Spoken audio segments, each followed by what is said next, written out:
O Rafinha na seleção brasileira, ele não é sombra do jogador do Barcelona. Pô, o Rafinha rala pra um cacete, cara. Normalmente quem fala isso é uma pessoa que entende muito pouco das coisas. O Rafinha tá com um problema sério, familiar, financeiro também, e que ele também tá rezando pra ver se ele vai pro Al Hilal. Tem um jogador na seleção brasileira que brilha toda semana na Europa. Disputou uma bola de ouro entre os 5 melhores do mundo e que mesmo assim é um dos nomes mais rejeitado pelo próprio torcedor brasileiro. Rafinha já disputou uma Copa do Mundo inteira sem marcar um gol sequer. Já passou por uma Copa América sem decidir nada e agora nesse ciclo saiu de campo segurando a mesma coxa que já o tirou dos gramados por quase 2 meses. Será que o problema é o torcedor que não sabe reconhecer um craque ou o Rafinha realmente nunca entregou o que precisava entregar com a camisa da seleção? Hoje vamos analisar o retrospecto real do Rafinha em Copas e ciclos da seleção, a lesão que ameaça mais uma vez tirar ele de campo e tentar entender de uma vez por todas por que esse craque do Barcelona nunca conquistou o coração do torcedor brasileiro. Mas antes, deixa o seu like, se inscreva aqui no canal e comenta aqui embaixo. Você acha que essa pode ser a última Copa do Rafinha como titular absoluto da seleção? Comenta aí, rapaziada, e bora pro vídeo. Para entender por que o torcedor brasileiro hoje em dia trata o Rafinha com tanta desconfiança,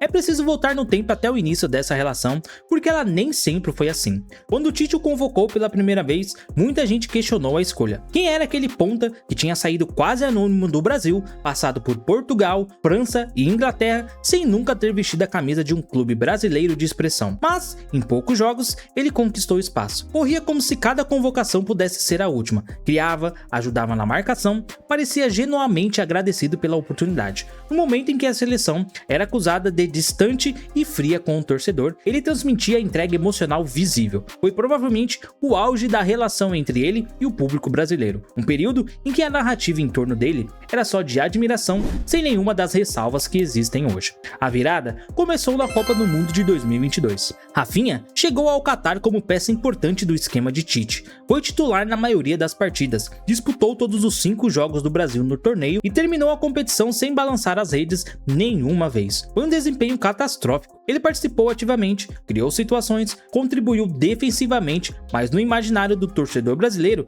existe uma lógica simples e implacável. Quem veste a camisa do Brasil precisa decidir, precisa desequilibrar e precisa aparecer no momento mais decisivo. Quando isso não acontece, a cobrança chega.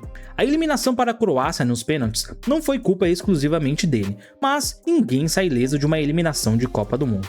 Foi ali, silenciosamente, que a relação começou a azedar. O torcedor passou a esperar mais do que ele vinha entregando e cada atuação discreta seguinte passou a ser lida sob uma lente bem mais crítica. O problema é que esse padrão não ficou restrito a 2022. Ele se repetiu de forma quase idêntica ao longo de todo o ciclo seguinte. Na Copa América de 2024, o Brasil foi eliminado de forma constrangedora pelo Uruguai. E Rafinha, em entrevista logo depois da derrota, minimizou o resultado, dizendo que o time tinha jogado bem apesar da eliminação.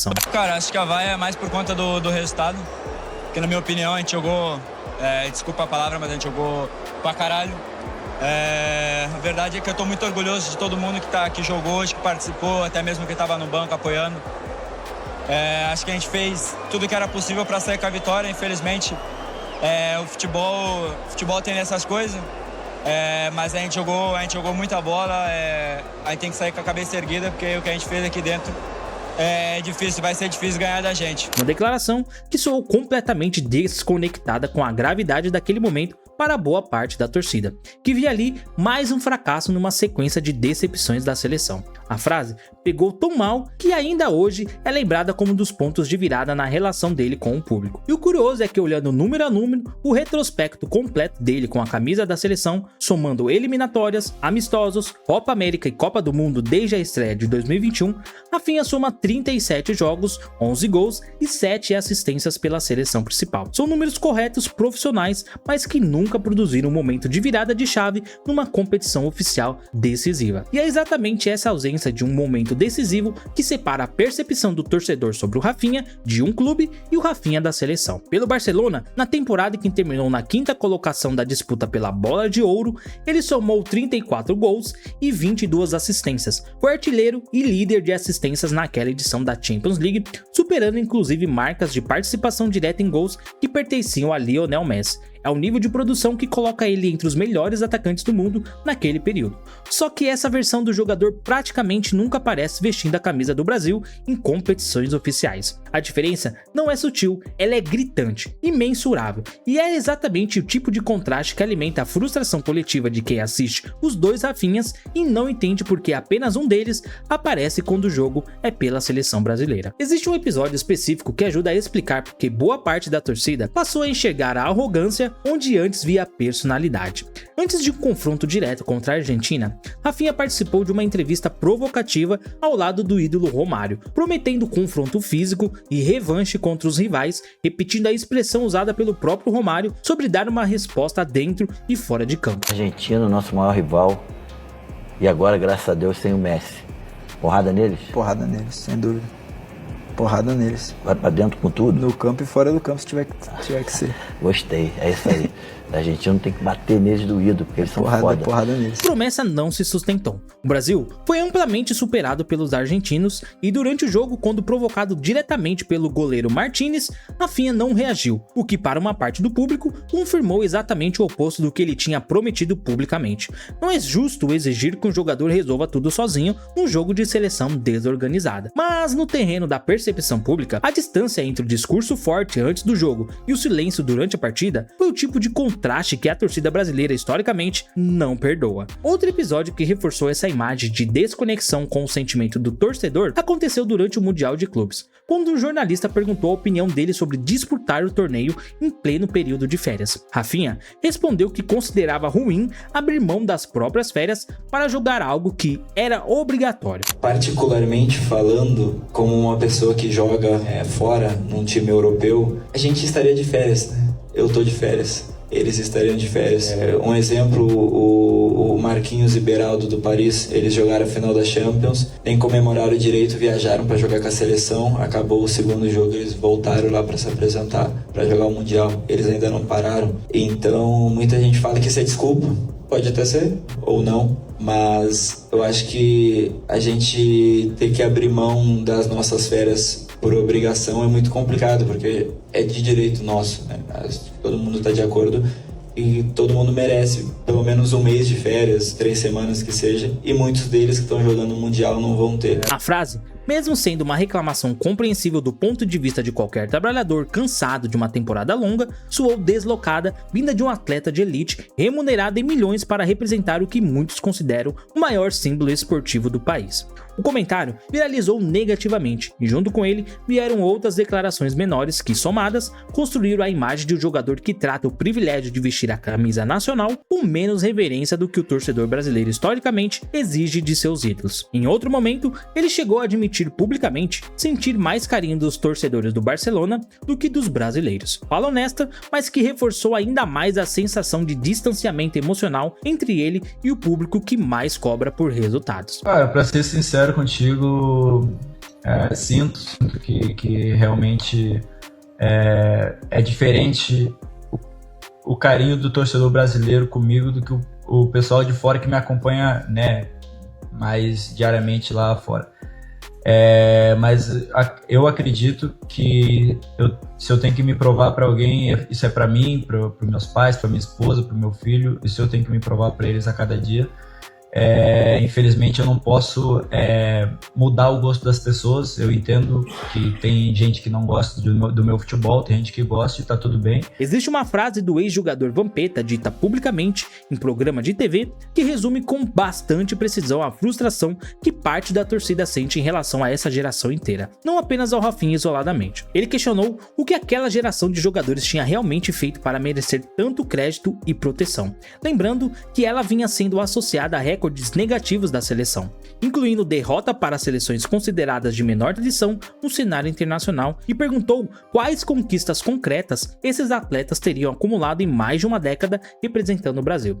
É uma cobrança dura vinda de alguém que também vestiu a camisa do Brasil e que entende o peso de representar o país numa Copa do Mundo. E ela ilustra um sentimento real, a sensação de que parte da geração recebeu e continua recebendo um nível de confiança institucional dos resultados em competições oficiais pela seleção ainda não justificaram por completo. Mas seria desonesto tratar essa rejeição com unanimidade justa, sem espaço para um contraponto. O levantamento sobre a estreia dessa Copa contra o Marrocos mostrou que o Rafinha foi o jogador brasileiro que mais correu durante a partida, dado que contradiz diretamente a narrativa de jogador desinteressado e pouco entregue que circula amplamente nas redes sociais. O problema não parece ser a ausência de esforço físico, é a falta de conversão desse esforço em resultado concreto nos momentos que realmente importam. Existe uma diferença real entre não correr e correr sem conseguir decidir, e essas duas coisas, mesmo parecendo semelhantes de longe, são fundamentalmente diferentes na análise séria de um jogador. A pergunta que fica sem resposta fácil é: o problema é de adaptação tática, é de pressão emocional específica de vestir a camisa nacional, ou é simplesmente um padrão real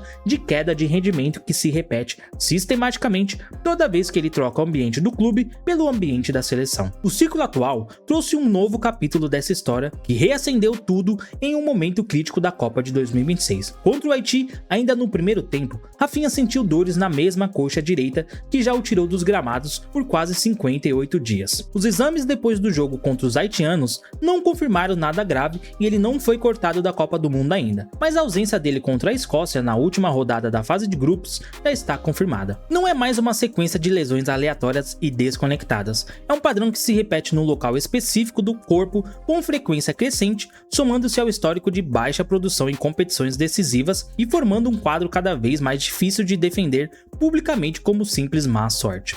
Enquanto essa instabilidade física e essa desconfiança da torcida se acumulam, a geração que está chegando torna o momento ainda mais simbólico. Endrick e Ryan, ambos com 19 anos, se tornaram um dos jogadores mais jovens convocados pelo Brasil para uma Copa do Mundo, desde o Ronaldo Fenômeno em 94. E contra o próprio Haiti, ao entrarem junto na mesma partida, repetiram um feito que a seleção brasileira não alcançava desde a era Pelé. O contraste é difícil de ignorar. Enquanto Rafinha deixava o campo com dores musculares, dois garotos que ainda nem completaram 20 anos entravam para escrever uma página histórica da seleção. Some isso a Luiz Henrique, outro nome jovem disputando espaço no mesmo setor de campo. E fica claro que a posição que durante anos pareceu blindada e sem disputa real, agora tem fila. Uma fila jovem, ambiciosa e que não vai esperar pacientemente. E o tempo, nesse caso, não está do lado do Rafinha. Ele tem 29 anos atualmente. Quando a próxima Copa do Mundo acontecer em 2030, ele vai estar praticamente com quase 34 anos. Não é uma idade que impossibilita alto rendimento no futebol moderno. Existem outros exemplos de atletas que mantiveram o nível de elite além dos 35 anos, mas é uma idade que, somada a um histórico recorrente de lesões na mesma região do corpo e um retrospecto de competições oficiais pela seleção, que nunca produziu o momento decisivo que a torcida espera, levanta uma dúvida real sobre quanto tempo de auge competitivo ainda resta para ele defender a camisa amarela. A combinação entre desgaste físico acumulado, um histórico de baixa entrega em momentos decisivos e uma geração nova mais jovem e ambiciosa é exatamente o tipo de cenário que historicamente antecede a passagem de bastão dentro de uma seleção. No fim das contas, a rejeição que o torcedor brasileiro sente pelo Rafinha não nasceu de um único evento isolado. Ela foi construída ao longo de anos por uma soma de fatores reais. Uma Copa do Mundo inteira sem gols, uma Copa América com eliminação seguida de declaração desconectada da gravidade do momento, entrevistas que soaram deslocadas, uma promessa de confronto que não se sustentou em campo e um retrospecto geral que nunca chegou perto da produção que ele demonstra semanalmente pelo Barcelona. Ao mesmo tempo, seria injusto fingir que ele nunca se esforçou ou que é tecnicamente inferior aos craques que o torcedor idolatra. Os números de corrida, o nível demonstrado na Europa e a constância das convocações provam o contrário. O que parece existir, de fato, é uma desconexão real entre o jogador que ele é no clube e o jogador que ele consegue ser pela seleção. E essa Copa, com lesão recorrente e geração jovem batendo na porta, pode ser a última chance dele fechar essa distância antes que o tempo decida por ele. Uma Copa sem gols, uma Copa América com declaração que pegou mal, lesões recorrentes e uma geração nova já batendo recordes históricos. O retrospecto está aí, com números reais, e cabe a você decidir se a rejeição é justa ou exagerada. Rafinha merece mais paciência do torcedor brasileiro ou ele simplesmente nunca entregou o que a camisa pede? Deixe seu comentário aqui e não esquece de se inscrever no canal e deixar o seu like, beleza? Eu vou indo nessa e até o próximo vídeo. Seu chão, craques em ação, análise no som, Futplay é paixão, Futplay é paixão, Futplay é paixão.